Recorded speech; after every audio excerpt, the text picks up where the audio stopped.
Price B to God. கர்த்தருடைய நாமம் மகிமைப்படுவதாக.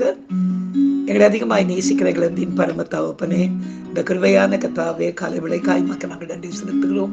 இந்த காலை விளையில் உண்மை துதித்து பாடி ஆராதித்து இந்த நாளிலே நாங்கள் தியானிக்கும்படியாக கர்த்தர் எங்களுக்கு கொடுக்கிற வார்த்தைக்கு நேராக கடந்து போக கர்த்தர்களுக்கு உதவி செய்வீராக. இயேசுவின் நாமத்தில் ஜெபிக்கிறோம் எங்கள் ஜீவனுள்ள நல்ல பிதாவே. ஆமேன், ஆமேன், ஆமேன்.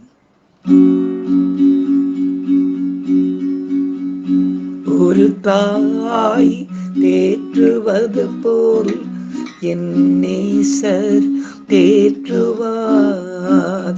ஒரு தாய் தேற்றுவது போல் என் நேசர் தேற்றுவார். மார்போடு அணைப்பாரே, மனக்கவலை தீர்ப்பாரே. மார்போடு அணைப்பாரே, மனக்கவலை தீர்ப்பாரே. ஒரு தாய் தேற்றுவது போல் என் நேசர் தேற்றுவார். கரம் பிடித்து நடத்துவார், கண்மலை மேல் நிறுத்துவார். கரம் பிடித்து நடத்துவார், கண்மலை மேல் நிறுத்துவார். ஒரு தாய் தேற்றுவது போல் என் நேசர் தேற்றுவார். ஒரு தாய் தேற்றுவது போல் என் நேசர் தேற்றுவார். அல்லேலூயா, அல்லேலூயா, அல்லேலூயா, அல்லேலூயா. எனக்கு அருமையானவர்களே, இந்த நாளிலே நாம் தியானிக்கும்படியாக கர்த்தர் நமக்கு கொடுக்கிற வார்த்தைக்கு நேராக நாம் கடந்து போவோம். பிரியமானவர்களே, யாத்திராகமம் புத்தகம் 20 நாம் வாசிக்க கேட்போம். ஓய்வு நாளை பரிசுத்தமாய் ஆசரிக்க நினைப்பாயாக. எனக்கு அருமையானவர்களே, ரட்சிக்கப்பட்ட ஜனமாகிய நாம் கர்த்தரிடத்தில் அன்பு கூறுகிறவர்களாய் இருக்கிறோம் என்பதன் பொருள் என்ன தெரியுமா? அவர் நாம் கை கொள்ளும்படி நமக்கு கொடுத்துள்ள கற்பனைகளும் கட்டளைகளுமே. இதை தவிர வேறு எதை அவருக்காக நாம் செலுத்த முடியும்? நாம் கொடுக்கிற தசம பாகமோ காணிக்கையோ எதுவா இருந்தாலும் எல்லாமே அவர் நமக்கு கொடுத்துள்ள ஆசீர்வாதத்திலிருந்து ஒரு சிறிய பங்கை தானே நாம் செலுத்தி கொண்டிருக்கிறோம். இதில் நாம் மேன்மை பாராட்ட ஒன்றுமே இல்லை. ஆனால் அவரது கற்பனைகளுக்கும் கட்டளைகளுக்கும் மனத்தாழ்மையோடு கீழ்ப்படிவதே நாம் கர்த்தருக்கு செலுத்துகிற மேன்மையும் மகிமையுமாயிருக்கிறது. அதில் ஒன்றுதான் இன்றைக்கு நாம் கேட்ட வசனம். அதாவது பரிசுத்த ஓய்வு நாளை மிக பரிசுத்தமாய் ஆசரிக்க நினைப்பாயாக என்று இன்றைக்கு வசனம் சொல்லுகிறது.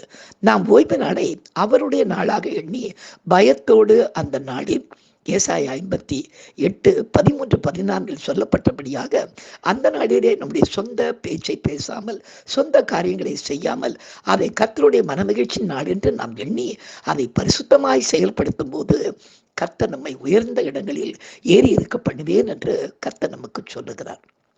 இன்றைய சாட்சியில் இந்த காரியத்தில் எத்தனை தடவை சொன்னாலும் மீறி நடந்த ஒரு குடும்பத்தை கர்த்தர் எவ்விதம் வித்தியாசமான முறையில் கண்டித்து நடத்தினார் என்பதை இன்றைக்கு சாட்சியாக கேட்போமா? எனக்கு அருமையானவர்களே, நன்மையாய் நடந்த காரியங்களை நாம் சாட்சியாய் கேட்க வேண்டும். நாம் கீழ்ப்படிந்து நடக்க வேண்டிய காரியங்களிலே தேவன் எப்படி நம்மை நடத்துகிறார் என்பதை குறித்தும் நாம் சாட்சிகளை கேட்பது நம்முடைய வாழ்க்கைக்கு மிகவும் அவசியமாயிருக்கும். எனக்கு தெரிந்த ஒரு குடும்பத்தார் சபைக்கு வந்து கொண்டிருந்தார்கள். கர்த்தருடைய நாமம் மகிமைப்படுவதாக.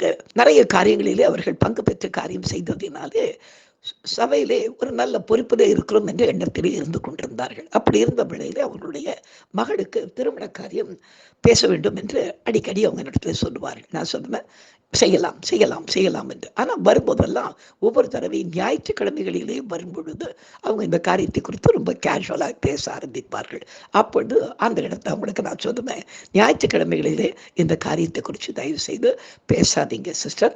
ஏன்னா ஞாயிற்றுக்கிழமை நம்முடைய நாள் அல்ல, நம்முடைய சொந்த காரியங்களுக்காக அந்த நாளை நாம் செலவிடாதபடி, அதாவது இன்னைக்கு தான் என்ன நீங்கள் சந்திக்க முடியும் என்கிறதுனாலே இன்றைக்கு வந்து நீங்கள் உட்கார்ந்து இந்த காரியத்தை தயவு செய்து பேசாதீங்க. திருமண காரியத்தை திங்கட்கிழமையிலிருந்து சனிக்கிழமை வரல ஏதாவது ஒரு காரியத்தில் நான் வீட்டுக்கே வருகிறேன், நீங்கள் அதை குறித்து பேசலாமே அப்படின்னு சொல்லும்போது, ஒவ்வொரு ஞாயிற்றுக்கிழமை இல்லை என் பிள்ளைக்கு சீக்கிரமாய் காரியத்தை செய்து முடிக்கணும், அதெல்லாம் நீங்கள் அப்படியெல்லாம் சொல்லாதீங்க பாஸ்டர், நீங்கள் தயவு செய்து இந்த காரியத்தை சீக்கிரமாக செய்து முடிக்கணும் என்று எத்தனை தடவை கண்டித்தாலும் அதை அவங்க கேட்காம ஒரு சிறு பிள்ளையை போல, அதாவது அந்த பரிசுத்த ஓய்வு நாள் என்பது எவ்வளவு முக்கியத்துவம் என்பதை உணராதவர்களாய் அவங்க செய்து கொண்டே இருந்தார். பிற்பாடு அவங்களுடைய வாயின் வழியாகவே சில கண்டிஷன்களை அவங்க போட ஆரம்பிச்சாங்க. அப்பவே நான் நினைச்சேன், இவங்க சாதாரணமாக ஒரு பையனை தேடினாலே இவங்களுக்கு கிடைச்சிருப்பாங்க. ஆனா இவங்க ஓய்வு நாளிலே சொந்த காரியத்தை பேசுகிறதுனாலே இவங்க வாயிலே கர்த்தர் வார்த்தையில வைக்கிறார். அப்ப அவங்க சொன்னாங்க, ஒரு ஃபாரின்ல இருக்க ஒரு மாப்பிள்ளையா இருந்தாலும் நல்லா இருக்கும் அப்படின்னு. ஸோ இதற்காகவே சில ஆண்டுகள் கடந்து போனது.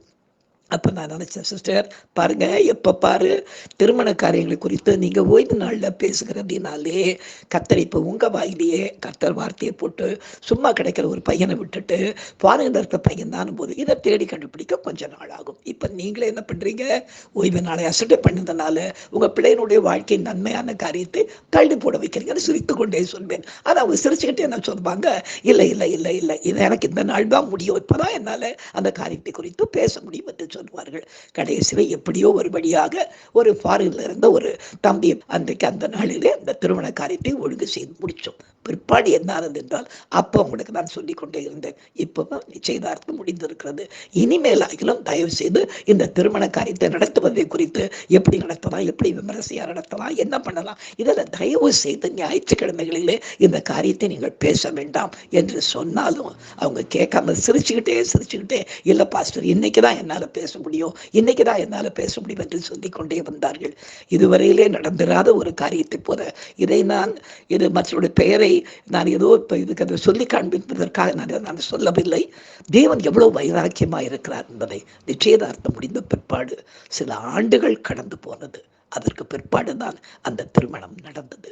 இதை எதற்காக உங்களுக்கு சொல்லுகிறேன் என்றால், ஒவ்வொரு சின்னது கற்பனை சிறியதோ பெரியதோ எதுவாக இருந்தாலும் நம்முடைய ஆசீர்வாதங்களை நாம் தள்ளி போட்டு விடாதபடி, அதை எதனாலே தள்ளி போடுகிறோம் என்று பார்க்கும் பொழுது, ஆண்டவருடைய சத்தத்திற்கு நாம் செவி கொடுக்காமல் கற்பனைகளுக்கும் கட்டளைகளுக்கும் கீழ்ப்படியாமல் வாழும்போது நம்முடைய ஆசீர்வாதங்களை நாமே தள்ளி போடுகிறோம் என்பதை நாம் புரிந்து கொள்ள வேண்டும். எனக்கு அருமையானவர்களே, இன்றைக்கு நீங்கள் எப்படி இருக்கிறீங்க கொஞ்சம் யோசித்து பாருங்கள். உங்களுடைய வாழ்க்கையிலே ஓய்வு நாள் ஆசரிப்பதிலே எப்படி இருக்கிறீங்க?